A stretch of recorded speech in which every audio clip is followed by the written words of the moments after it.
49 అంటే సంతానం, 49 అంటే సంతోషం. నమస్తే, నేను మీ రఘునాథ్ రెడ్డి, ఐడిరియల్. ఈరోజు మన గెస్ట్ సందీప్ పట్నాయక్ గారు, జేఎల్ఎల్ మేనేజింగ్ డైరెక్టర్. ఈరోజు వారితో ఒక ఇంట్రెస్టింగ్ టాపిక్ డిస్కస్ చేయబోతున్నాము. ల్యాండ్ ప్రైజెస్ అనేటువంటివి తెలంగాణలో రోజు రోజుకు పెరిగిపోతున్నాయి. కామన్ మ్యాన్కు రీచ్ అయ్యే పరిస్థితి లేదు. దీనికి గల కారణాలు ఏంటి, వారిని అడిగే తెలుసుకుందాం. నమస్తే Sandeep ji. Can you tell me, sir, what is the status of lands? If somebody is going to buy, it's not affordable at all. And everywhere people are telling about 10,000 per square yard, 20,000 if you cross 30-40 kilometers from city also. And what is the reason, sir? What was it? So the way Hyderabad land rates have gone up in last 3-4 years, it defies all rational, defies all logic. And I'm not a big fan. I'm a very passionate person staying in Hyderabad for the last 24 years. And people who know me, I always, I always am a guy who is very confident of Hyderabad as a city, and I always put Hyderabad as a city in the right light. But as far as land rates is concerned, I think it is becoming slowly, it is becoming so expensive that it does not make any sense, right?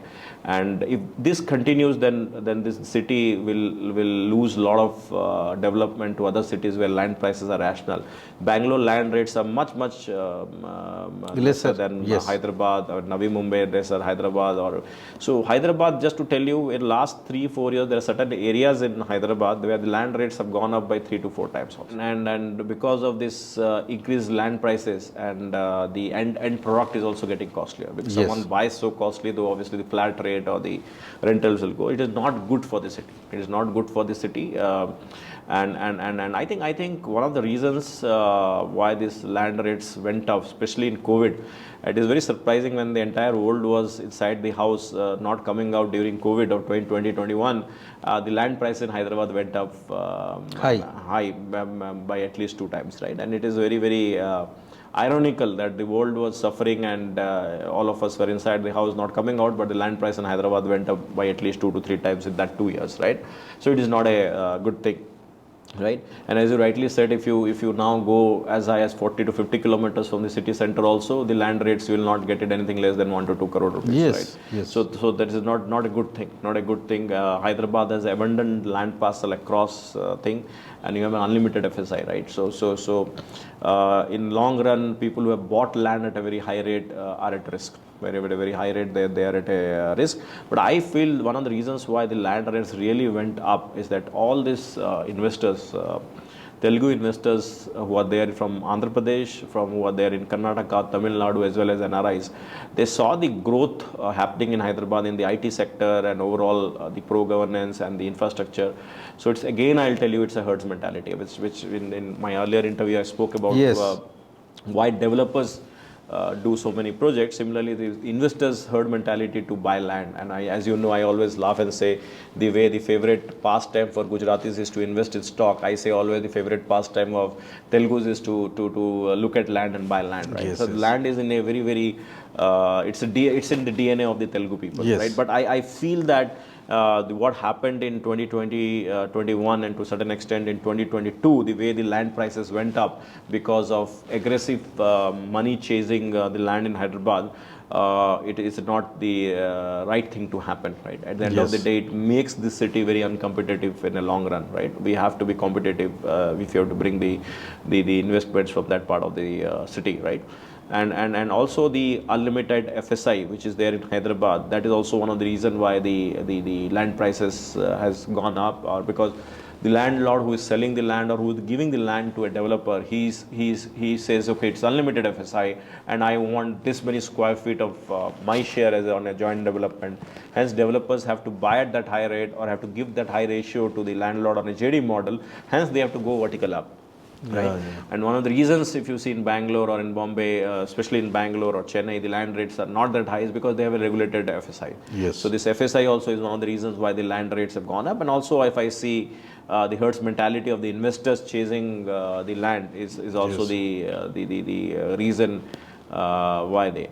But I think I'll tell my listeners, please remember that Hyderabad is not a landlocked, it does not have issues on land availability. It has acres and acres and thousands of acres of land in all the directions, and it is an unlimited FSI, and it has got an amazing road network, right? So this three, so I always say that amazing infrastructure, right, is in a way, it is will I always, just to give a perspective, Yeah. like why the rates of Bombay are so high in a difference of 2 kilometer, because the infrastructure is not good. So from going from a point A to point B, even if it is 3-4 kilometer, it takes a lot of time. Hence the location which is just 2 kilometer ahead has a huge premium. But in Hyderabad, just to give a perspective, if someone is in Gachibowli junction, by taking the outer ring road, in 10 minutes he is in Narsingi, right? Right. But in the Gachibowli junction, we have 60-65 crore per acre. Let's say Narsingi, it is 35 to 40 crore per acre, just to give a perspective. Yes. But the end customer can just travel that 10 kilometer through ORR and go for an option, which is not possible in Bombay. And that is the reason bad infrastructure leads to a high rise in the prices from point A to point B. I'm talking of the end product. But when you have very solid infrastructure and the time taken, it's not about distance, but it's about time to go from point A to point B, right? The investors who are investing on very high land needs to keep that in mind on a long run, next 3, 4, 5 years. So again, huge amount of land available in Hyderabad, unlimited FSI and amazing infrastructure is in a long run will give I feel that returns will be not more than 15% to 20% on an IRR basis, right? And the way the land prices have gone up by 2-3 times in last 2-3 years, that is not going to happen, right? I feel that a cycle like this, which cannot be explained, there is no theory to it why. Right. It happens in once in 10 years or once in 15 years, but it will not happen every 3 years. So my caution to developers is that, or buyers, investor, is that just because land rates have doubled or in some location tripled in 2 years, don't go and buy high land thinking that it will again double in 2 to 3 years. It everywhere globally, this cycle happens once in 10 years or 15 years. Yeah, I think, Sandeep, this is a saturation point. What I am thinking, whether I may be wrong, because as you rightly said, it will not cross more than this. Then I'll give you an example, just to give you a perspective, right? 4 years back, Telapur location, the land was available in Telapur 4 years back at 8 crore, 12 crore. Now people are asking for 30 crores, 32 crores, right? So now if someone buys at 32 crore and feels that the land rate will go to 50 crore, it's not going to happen. no, that's what the point. It will go up to certain point. Beyond After that, that, it will broke. Yes. That's the reason whom we had to blame, because as you said rightly, 4 It's years. a greed. It's a human greed. It's See, a greed. You cannot, I'll tell you, it is human greed. Right? Because when you are buying it earlier 4 years back, as you rightly said, 10 to 12 crores per acre. Now it is 30-35 crores. People are ready. What reason behind that? Are you going for a business deal? Are you going to hold it? Are you imagining yourself that it will become double? What is the reason behind that? We don't understand. No, I'll tell you what. When people are buying land at, let's suppose, see, this is all to do with, again, I'm coming with unlimited FSI. What they do, the calculation. Okay, they will buy at highlight. They will say, okay, my land FSI cost is this. They will force now, they will buy the land and give it to developer. Yes. Now, they'll force the developer do 4 lakh square feet per acre, 4.5 lakh square feet per acre. Whereas, till 4 years back, 2 lakh square feet per acre for residential was the highest, max 2 lakh 20,000. Now people are talking of 3 lakh 50,000 to 4 lakh square feet acre. As a result, because they bought the land at a high cost, right? Until unless the incoming developer or they themselves build that density, they will not make money. Right. So everything boils down to two things: the grid and the FSI, right? And that is what is happening in Hyderabad, right? Okay, Sandeep ji, thank you so much for giving valuable information.